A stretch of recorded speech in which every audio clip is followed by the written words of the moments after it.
po from Valenzuela City. Shout out nga pala sa asawa ko sa bahay ngayon. Yan. Sino pa? Mga trabaho mo? Mga katrabaho ko, shout out dyan sa YT Printing Company. Yan. Mga gustong mag-add dyan, dito lang sa FB Harrison sa Pasay City, mabilis lang. Napakabilis lang kausap ni Sermon. Hanapin nyo lang sa FB. Yan. Salamat sir. Sige, magta-drive na to sa sir. So ayan po si Sir Jason. Yan. Si Sir Jason mag-a-add to ng code 3. So yun nga po, yung requirements natin sa LTO is yung PDC certificate. So ang lisensya ni Sir is more than 4 years na din. So qualified na po yan. Bago ko sila pinapunta dito, pina-check ko muna yung, kinek ko muna yung mga lisensya nila bago, para hindi sayang yung oras. 4 years po kasi ang qualification.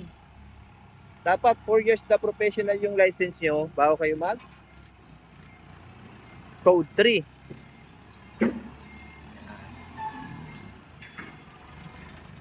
Okay. So kahit Sunday yan, nagpa-schedule sila. Walang problema yon, basta mag-message lang. Okay. So shout out yan sa aking mga estudyante at followers na patuloy na sumusuporta sa aking page. Maraming salamat po. So yung mga gustong mag code 3 at code 8, ayun naman yung code 8 namin.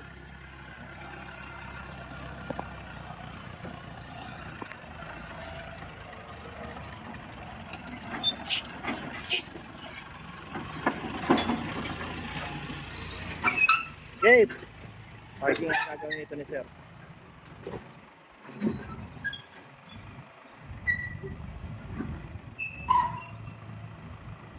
Yon, ayos.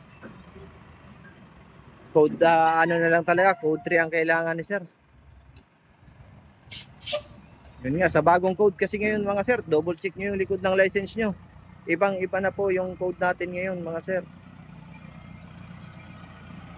Kung dati kaya nyo magmaneho ng 6 wheel, ngayon hindi na. Hanggang 3.5 na lang po. Double check nyo yung likod ng mga lisensya nyo, yung may mga bagong code yan para makita nyo yung restriction na bago. Yan naman si sir, susunod. Okay.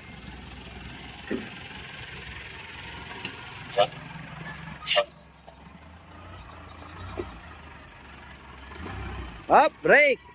Yan, ayos, neutral. Yan si sir. Yan po yung mga gusto mga additional code 3 at code 8. Bingin lang po. Maraming salamat po and God bless.